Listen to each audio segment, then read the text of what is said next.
turned her against me. You will not take her from me. Ugh. It's over, Anakin. I have the high ground. You underestimate my power. So when the action was happening, yes, loved it. But when they spoke, ugh.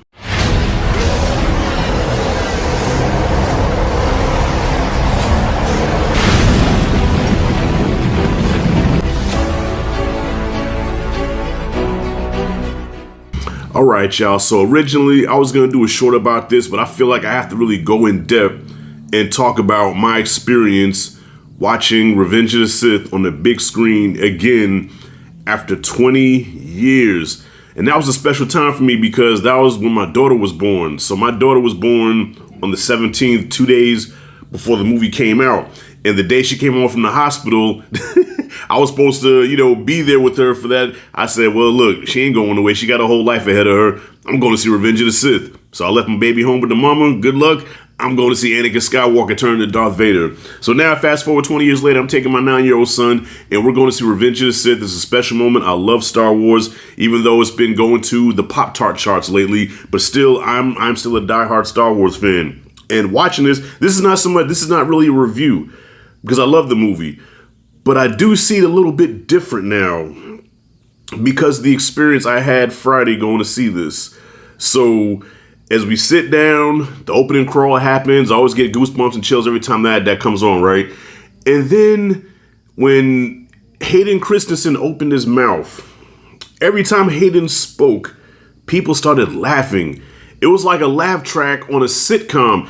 And it made it weird, you know what I mean? Because I'm like, this movie's not a comedy. Revenge of the Sith is like probably the most serious Star Wars movie out of all of them. And that's including the originals, right? It's the most serious, it's the most darkest. It's the only one that's PG-13. This is supposed to be a serious, epic film. And people are laughing. And I'll tell you exactly what they were laughing at, right? They were laughing when Anakin was professing his love to Padme. He's like, you are so beautiful. That's only because I'm so loved. Oh, no, it's because I'm so in love with you. So love has blinded you? That's not exactly what I meant, but it's probably true. People were laughing. Okay, people were laughing when Anakin choked Padme out and she fell. And when him and Obi-Wan were having that back and forth, he's like, you turned her against me. You have done that yourself. They laughed at that. When Obi-Wan sliced Anakin's limbs off and he fell, people laughed.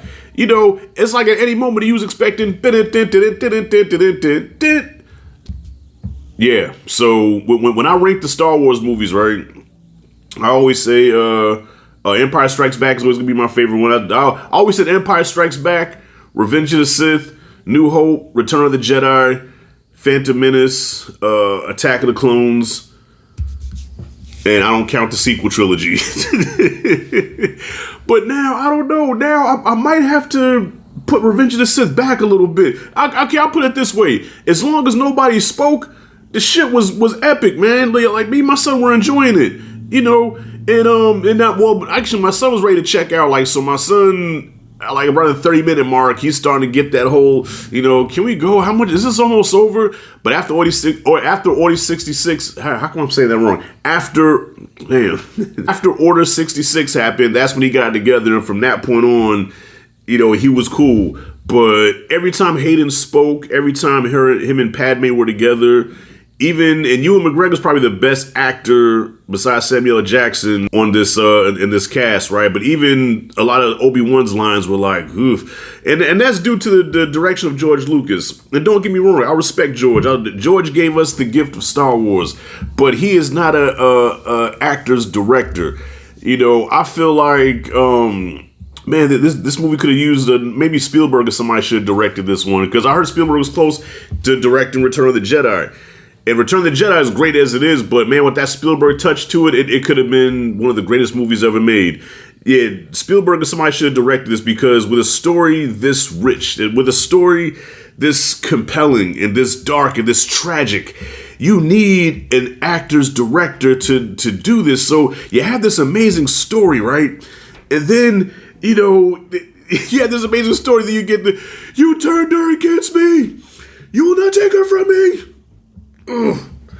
That's why I appreciate the Clone Wars, because at least with the Clone Wars, Anakin's character is a lot more fleshed out, and the performance is a lot more better and believable. And you believed that Anakin was the best starfighter in the galaxy. All right, he was the best. He was a cunning warrior. You know, he was that dude on the Clone Wars.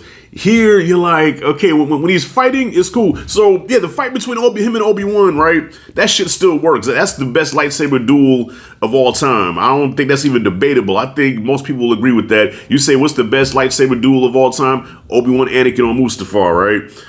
And all that shit was cool. So when the action was happening, yes, loved it. But when they spoke, oh God. Yeah, that's why I had to make this video, y'all, because what me and my son experienced Friday was an unintentional comedy. All right, and the only thing that was missing was we had the live laugh track, but then when it was over, people applauded. You know, they loved it. So I don't know. I guess it's one of those. Is Revenge of the Sith a guilty pleasure? Is it? It's not supposed to be.